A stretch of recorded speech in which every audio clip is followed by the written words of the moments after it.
నమస్తే, నేను సిరి.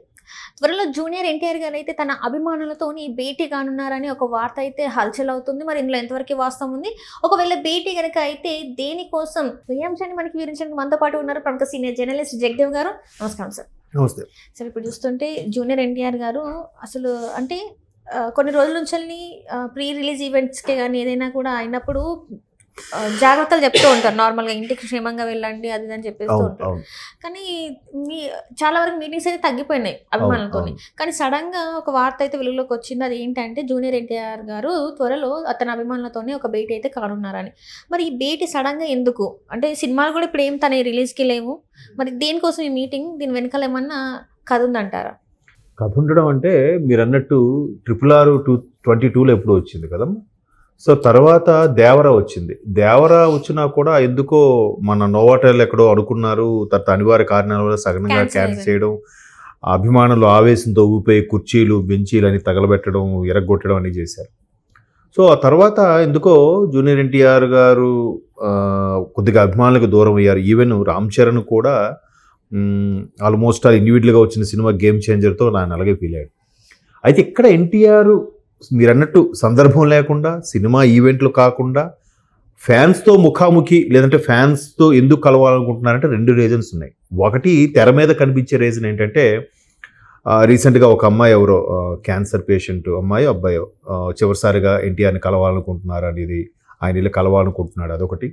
కొంతమంది ఫ్యాన్స్ అన్న మిమ్మల్ని కలవాలనుకుంటున్నాం, మీరు కలవకపోతే మేము పాదయాత్ర చేస్తామని చెప్పి ఎవరో కొంతమంది లేఖలు రాశారు. సోషల్ మీడియాలో వాళ్ళ స్పందన తెలియజేశారో తెలియదు కానీ. సో అందువల్ల కలుస్తున్నారు అని అనుకుంటున్నారు. కానీ తెర వెనుక ఇండస్ట్రీ పరంగా ఫిలిం నగర్ వర్గాలు ఎలా అయితే మాట్లాడుకుంటున్నాయో విషయం మాత్రం వేరేలా ఉంది. అదేమిటంటే మీరు అబ్జర్వ్ చేస్తే గత కొద్ది సంవత్సరాలుగా, నెలలు కాదు సంవత్సరాలే, NTR especially junior NTR and Kalyan Ram గారు నందమూరి కుటుంబానికి అంటే బాబాయిలు వాళ్ళకి ఎందుకో దూరంగా ఉంటున్నారు అనేది వార్త హల్చల్ అవుతుంది. అదొక్కసారి మనం గమనించి చూసినట్లయితే ఏదైతే నారా భువనేశ్వరి గారికి చట్టసభల్లో అవమానించారో దాని మీద దుమారు రేగి ప్రతి ఒక్కరు కూడా స్పందించారు. బట్ ఈయన ఒక వీడియో రిలీజ్ చేసినట్టున్నారు కానీ కుటుంబంతో సహా కలిసికట్టుగా వచ్చినట్టు కనబడలేదు. తర్వాత చంద్రబాబు నాయుడు గారు అరెస్టు వ్యవహారంలో కానీ, ఆయన కుంట్లో బాగోలేపినప్పుడు కానీ, మరి మేనమామ కదా, మేనత్త భర్త, మరోవైపు బాబాయికి వియ్యంకుడు, చెల్లెలు అక్క బ్రాహ్మణిని చేసుకున్నారు లోకేష్ గారు. సో అప్పుడు కూడా ఏం స్పందించలేదు. తర్వాత వైసీపీ వాళ్ళు ఎస్పెషల్లీ కొడాలి నాని లాంటి వాళ్ళు ఎన్టీఆర్ గారి విగ్రహాలని, ఎన్టీఆర్ గారి కటౌట్లని వాడుకున్నప్పుడు, వాళ్ళ వైసీపీ పోస్టర్లో వాడుకున్నప్పుడు కూడా చాలామంది మీడియా ముఖంగా బాలయ్య గారు వచ్చినప్పుడు ప్రశ్నించారు, ఎట్లా ఎన్టీఆర్ గారిని అటువైపులు వాడుకోవడం మీరేంటే. ఈ ప్రశ్న నన్ను కాదు, మీరు వాడిని అడగాలి, అతన్ని అడగాలి అన్నట్టుగానే బాలయ్య గారు కొంచెం చెప్పారు. సో దీని మీద అప్పటికీ మీడియాలో కానీ సోషల్ మీడియాలో వచ్చిన వార్తలు ఏంటంటే బాలయ్య బాబు కొంచెం గుర్రుగానే ఉన్నారు, ఎందుకంటే ఎన్టీఆర్ ఖండించాల్సింది పోయి కనీసం ఎక్కడ ఖండించలేదు, స్పందించలేదని. సరే కాసేపు ఎన్టీఆర్ గారు స్పందించలేదంటే నెక్స్ట్ సినిమాలు ఉన్నాయి, ఆయన నమ్ముకున్న ప్రొడ్యూసర్స్ ఉన్నారు, కొన్ని కోట్లు పెట్టారు. సినిమా రిలీజ్ అయితే మహానుభావుడు గత ముఖ్యమంత్రి గారు టికెట్లు 10 రూపాయలు చేయడం, కావాలని కక్ష సాధింపుగా చేయడం, ఇవన్నీ చేశాడు కదా. ఇట్లాంటి చేసినప్పుడు నష్టపోతారన్న ఉద్దేశంతో రెస్పాండ్ అవ్వలేదు అనుకుందాం కాసేపు. సరే రెస్పాండ్ అవ్వలేదు కదా అంటే సురేఖ గారు సమంత గురించో లేదా సమంత గురించి అనలేదు కానీ నాగార్జున గారి గురించి మాట్లాడినప్పుడు ట్వీట్ చేశారుగా ఎన్టీఆర్ గారు.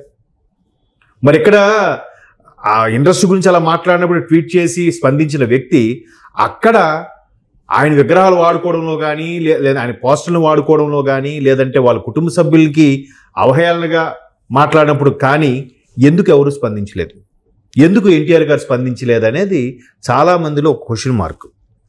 రీసెంట్గా బాలయ్య గారికి పద్మభూషణ్ వచ్చినప్పుడు కూడా ఎన్టీఆర్ గారు ట్విట్టర్ ద్వారా, అదే ఎక్స్ ద్వారా స్పందించారు. దాని గురించి కూడా నందమూరి కుటుంబ సభ్యులు ఎవరు సరిగ్గా స్పందించలేదని కూడా చాలామంది గుసగుసలు అయితే వినిపిస్తున్నాయి. ఇదిలా ఉంటే నారా భువనేశ్వరి గారు సొంత అన్నయ్యకి పద్మభూషణ్ రావడం కుటుంబానికి గర్వకారణం అని చెప్పి చాలా గ్రాండ్గా లాస్ట్ సాటర్డే ఎప్పుడో ఒక ఈవెంట్ కూడా అరేంజ్ చేశారు. అప్పుడు కూడా ఆ ఫంక్షన్లో కూడా ఎన్టీఆర్ గారు కానీ కళ్యాణ్ రామ్ గారు కానీ ఎక్కడ కనపడలేదు. సో ఈ మొత్తం వ్యవహారం అంతా చూస్తే ఎన్టీఆర్ గారు మెయిన్ నందమూరి కుటుంబ సభ్యులందరికీ దూరంగా ఉంటున్నారా, లేకపోతే ఈయనే దూరంగా జరిగారా, లేకపోతే ఈయన దూరం పెట్టారా అనేది రకరకాల యాంగిల్స్లో కనిపిస్తున్నాయి. మొదటిది అంటే ఎందుకు ఇన్ని రకాలుగానంటే ఎన్టీఆర్ గారిని మొదట్లో దూరం పెట్టారని, ఆయన ఒక స్టార్ అయ్యాకే మరలా కుటుంబ సభ్యుల్లో కలుపుకున్నారని, ఆ తర్వాత ఆయన 2009లో టీడీపీ తరఫున క్యాన్వాసింగ్ చేశారని, ఈ కట్టి కాలే వరకు టీడీపీకే అంకితం అన్నట్టుగా తర్వాత తాతగారు పెట్టిన పార్టీ కాబట్టి దానికోసమే ఏ అహర్నిశలో పనిచేస్తాను కూడా ఎన్టీఆర్ గారు గతంలో చెప్పడం జరిగింది. సో ఇప్పుడు ఈ మొత్తం వ్యవహారం అప్పుడులో ఎన్టీఆర్ గారిని ఎందుకో దూరం పెట్టారు అని ఒకానొక స్టేజ్ మీద బాలయ్య గారు ఎన్టీఆర్ గారు ఒకేసారి వేదిక మీద ఉన్నప్పుడు, అంటే ఇప్పుడు ఒక 20 years బ్యాక్ మాట చెప్తున్నా, almost all 20 years back 15 years back ఒకేసారి కలిగినప్పుడు బాబాయ్ని పట్టుకొని ఎమోషనల్ ఏడ్ చేశారని, ఎందుకంటే అతను ఎప్పుడు దగ్గరగా తీసుకోలేదు, తీసుకోవడం వల్ల చాలా ఎమోషనల్ అయ్యారు అన్నట్టు కూడా అప్పట్లో కథనాలుగా వచ్చాయి. సో అటువంటి ఎన్టీఆర్ గారు మావాడు మనవాడును కలుపుకున్న వారు ఇప్పుడు అదే కుటుంబం దూరం పెడుతుందా, లేదా ఎన్టీఆర్ గారే దూరం పెడుతున్నారా అనేది బిగ్గెస్ట్ క్వశ్చన్. ఫ్యాన్స్కి కూడా అది చాలా యాంగ్జైటీతో కూడుకున్న వ్యవహారం. ఎందుకంటే ఎన్టీఆర్ గారు ఇది ఏదైతే బాలయ్య గారు అది తనే చెప్పాలి ఖండించాలన్నప్పుడు ఎన్టీఆర్ గారు ఎక్కడ స్పందించలే. ఈవెన్ ఆయన అరెస్ట్ కానీ, ఆయన బయటకు వచ్చాక హాస్పిటలైజ్డ్ అయినప్పుడు కానీ, ఎవరు ప్రస్తుత ముఖ్యమంత్రి చంద్రబాబు నాయుడు గారు ఈయన ఎక్కడ ఫోన్ ద్వారా కానీ పరామర్శించినట్టు కానీ ఎక్కడ దాఖలాలు ఏమీ లేవు. బట్ మిగతా కుటుంబ సభ్యులందరూ కూడా పలకరించడాలు అన్నీ జరిగాయి, అన్నీ చూసాం మనం. సో ఆ దూరంగానే ఉండిపోయిందేమో మేబీ. ఎందుకంటే ఆయన ఒక పార్టీకి చెందిన వ్యక్తి కాదు, ఆయన సినిమాలు అన్ని వర్గాల ప్రేక్షకులు, అన్ని వర్గాల పార్టీల వాళ్ళు ఆదరిస్తారు కాబట్టి ఒక పార్టీకే డెడికేటెడ్ కాదు అని చెప్పే ప్రయత్నంలో ఆయన వెళ్ళకపోయి ఉండొచ్చు ఎన్టీఆర్ గారు. కానీ అది కరెక్ట్ కాదుగా. ఇప్పుడు చిరంజీవి గారు ఉన్నారు, పవన్ కళ్యాణ్ గారికి సపోర్ట్ చేయకపోయినా ఆబ్వియస్లీ పవన్ కళ్యాణ్ గారికి ఓటేస్తారని సపోర్ట్ చేస్తారు. రామ్ చరణ్ గారు కానీ చిరంజీవి గారు అంటే సొంత తమ్ముడు, సొంత బాబాయ్. అలాగే ఎన్టీఆర్ గారు సపోర్ట్ చేసినా చేయకపోయినా, ఎవరు స్టేట్మెంట్ ఇచ్చినా ఇవ్వకపోయినా ఆబ్వియస్లీ టీడీపీగా సపోర్ట్గా ఉంటారు. దాన్ని ఆయన ఒకవేళ బహిరంగంగా స్టేట్మెంట్ ఇచ్చినా ఎవరు దాన్ని తప్పు పట్టే ఉద్దేశం ఉండదు. లేదు స్టేట్మెంట్ ఇవ్వకపోతే ఇప్పుడు బండి గారు చూసారా, శిల్పా రవి గారిని కలవడానికి వెళ్ళినందుకే ఇక్కడ ఏదో చిరంజీవి కుటుంబ సభ్యులకి వీళ్ళకి ఏదో ఉందన్నట్టుగా పొంకాలు కథలుగా రాసేశారుగా.